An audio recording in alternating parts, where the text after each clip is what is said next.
tonight, as tonight is not a Big Ten Challenge race. Again, Big Ten Challenge races that we hold here for the limited guys, if you guys are unfamiliar, typically are 50 laps. And boy, for those very interesting, again, limited late models using used tires and different carburetors. The biggest difference between those and the big bad late model guys.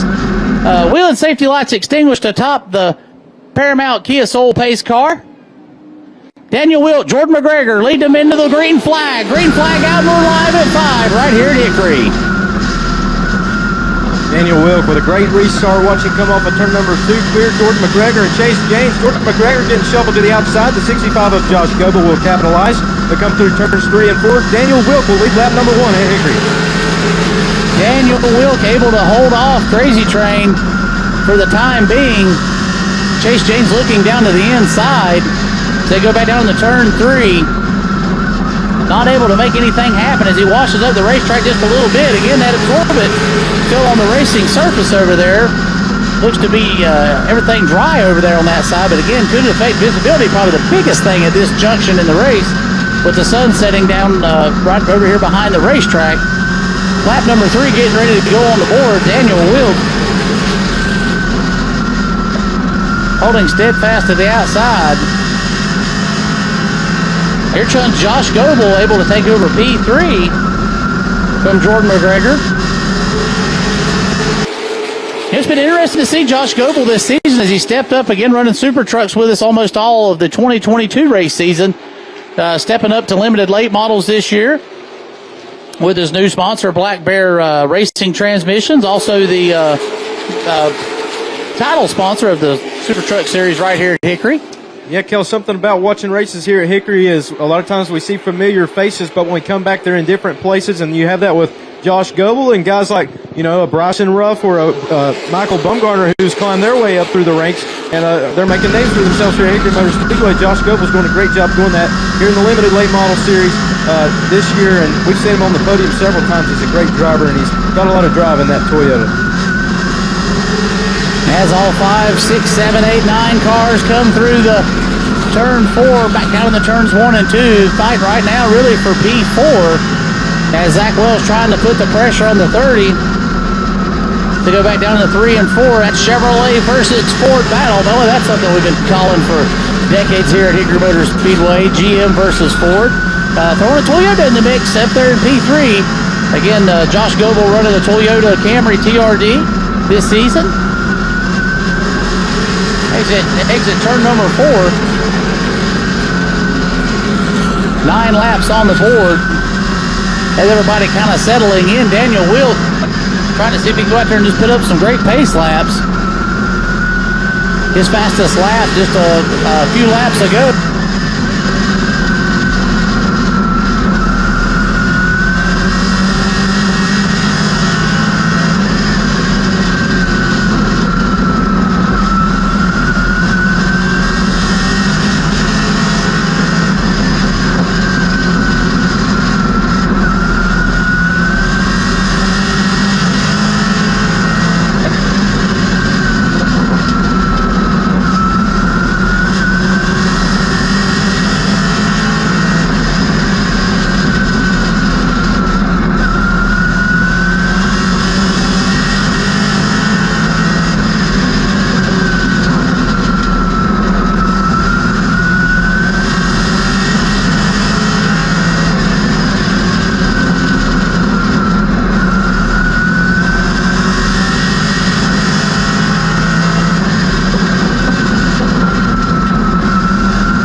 something we did notice is the car slowing down just a couple tenths, which is borderline surprising considering it was so warm earlier as nightfall is bestowed upon Hickory Motor Speedway. Zach Wells on the Flow Sports screen here, starting to put the pressure continuously on the number 30 of Jordan McGregor. As they dive back down in the turn number 3, Wells, it's like he's playing peekaboo back there with McGregor as they go back down in the turns 1 and 2. He's all over the backside of the Seattle, Washington native. Then it's Skeets Wrecker Service Ford. Yeah, Kel, watch him hunting around the corner looking for a different line than Jordan McGregor's running. You see him run a little bit low through 3 and 4. Watch him as he enters turn number 1 and see if he tries to run a little bit higher on corner entry. He does. He's about half a lane higher, trying to find some grip up there off of turn number 4 so he can get around Jordan McGregor. Jordan McGregor is doing a great job playing a little bit of defense. They stay single file. Daniel Wilk, Chase Janes, Josh Goble, Jordan McGregor, and Zach Wells round out the top 5. 14 laps down. That'll be 21 laps left to settle it. As it's really a 3-car battle for P3 back there.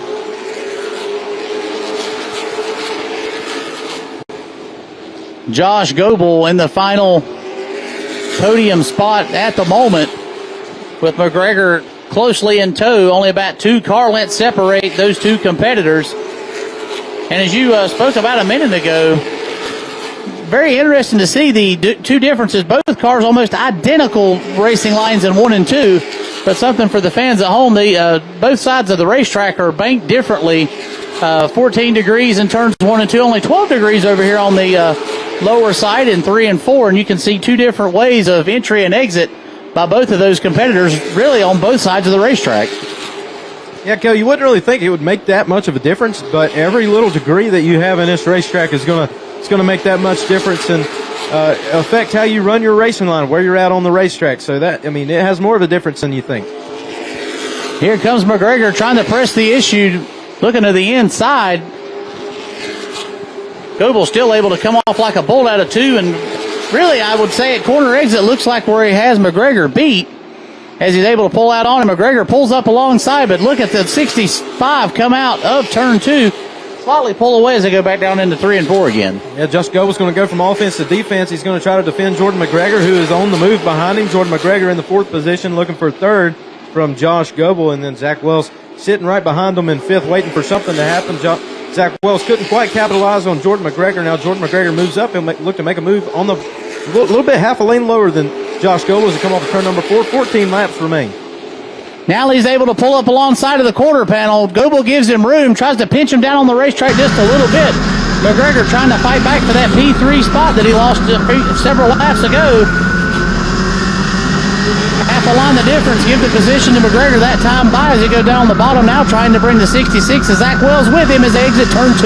Heck, Kel, this outside line this year, for whatever reason, I feel like it's been used more this year than it has in recent history, and we see that with Josh Goble looking to come up there.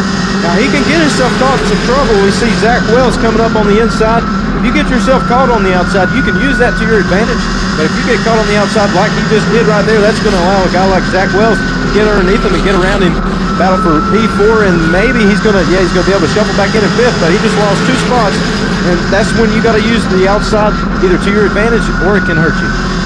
Yeah, really kind of go either way depending on how your car is set up. Again, Hickory Speedway being a racing groove track. Again, one reason that track management kind of reluctant to pave the place, as whenever you typically do that to a short track like Hickory, it becomes a single groove.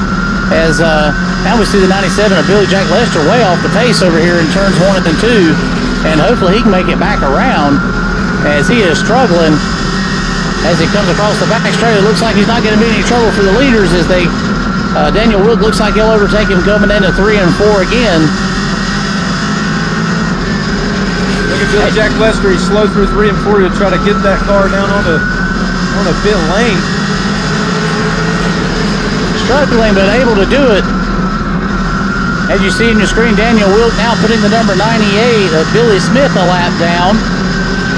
And Wilk, what can you say about this young man? I mean, just really coming out here with a vengeance, putting down a blister in time in a limited late model car, and now is out to almost a full straightaway lead over the 47 of Chase Janes.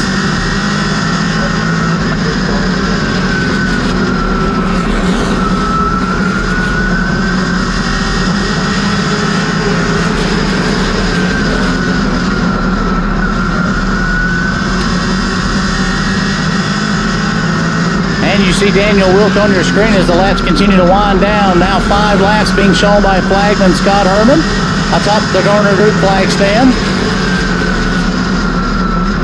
Daniel Wilk, this would be, if I'm not mistaken, his first win of 2023. Can't recall that young man winning with us last season, but could possibly be wrong. Michael Bumgarner really kind of putting on the whole being the class act of the field in the 2022 race season here at Hickory. Yeah, Kill, we've had 3 winners in the limited late models. That's Chase James, Graham Holler, and Christopher Martin Jr. So this would be Daniel Wilk's first win from the pole here at Hickory Motor Speedway in 2023. Just 3 laps left to go to settle it here as he tries to put the polishing touches into Street Source Chevrolet.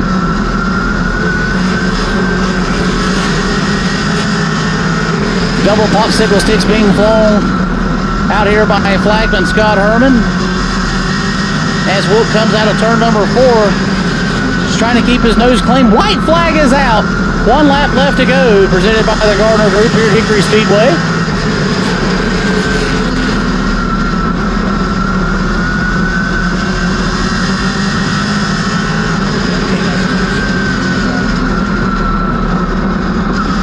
Checkered flag is out. Daniel Wilk will be the winner here in Paramount Auto Group Limited Late Model Competition tonight, followed by Crazy Train Chase Janes in second.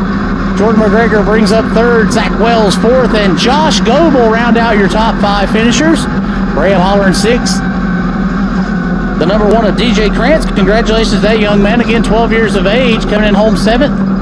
Billy Smith in 8th, and Billy Jack Lester bring out your 9 cars. We're going to go to a quick commercial break. Don't go anywhere. We're going to be right back with Bryson Davis, where he'll get a word with the top 3 finishers right here at Hickory.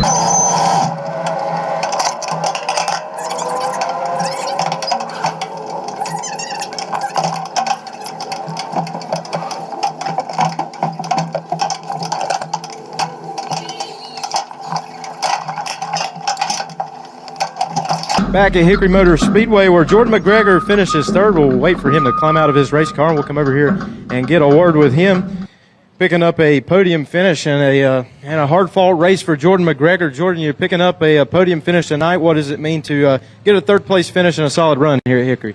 Yeah, it's nice to come back and get a podium after last week, our misfortune on the start. Kind of luck of the draw on tires. I don't think we had fortune on our side with that today.